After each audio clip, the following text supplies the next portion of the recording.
Hi everyone, welcome to my YouTube channel. Today we are going to understand one of the most famous poem of Robert Frost, which is Fire and Ice. ये poem सिर्फ 9 line की है, लेकिन इसका मतलब बहुत deep है।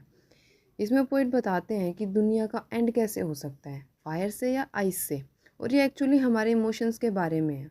अगर आप क्लास 10 के स्टूडेंट हो या इंग्लिश लिटरेचर सीख रहे हो तो ये वीडियो आपके लिए परफेक्ट है। पोएम पढ़ते हैं, लाइन बाय लाइन समझते हैं।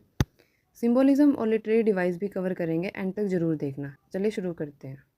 पहले पोएम को एक बार पूरा सुनते हैं।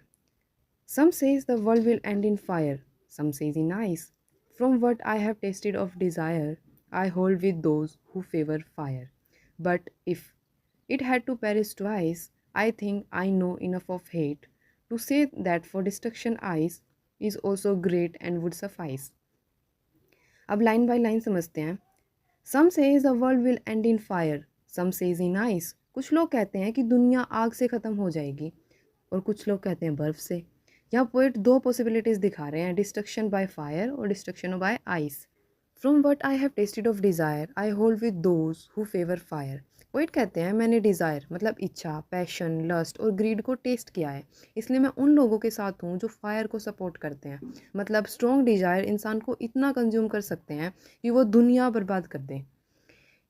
But if it had to perish twice, लेकिन अगर दुनिया को 2 बार ख़त्म होना पड़े, I think I know enough of hate to say that for destruction ice is also great.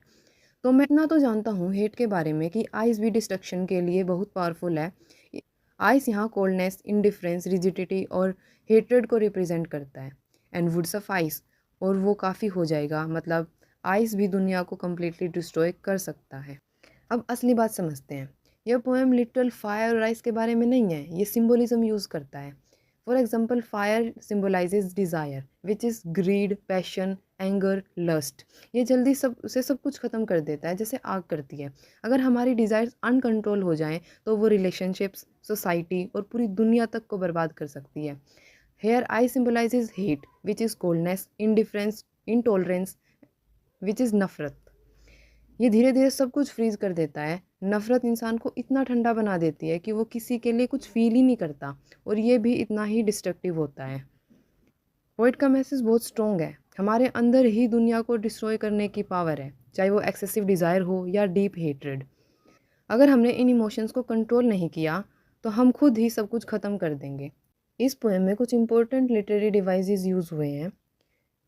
First is symbolism. Fire और आइस सिंबल हैं डिज़ायर और हेट के। सेकंड इज एलिट्रेशन, जैसे favour fire, destruction ice, same sound repeat होता है।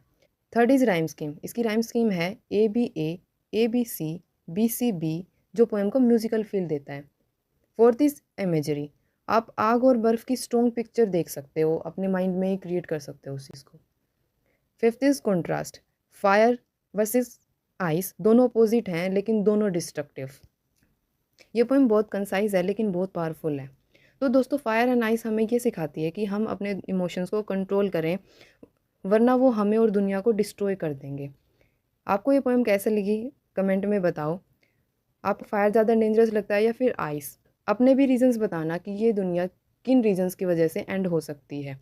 और next video में हम किसी और पोएम को कवर करेंगे। अगर वीडियो हेल्पफुल लगी तो लाइक कर देना, सब्सक्राइब कर लो बेल आइकन के साथ, और अपने फ्रेंड के साथ शेयर कर देना। Thank you so much for watching. See you in the next video. Keep learning. Thank you.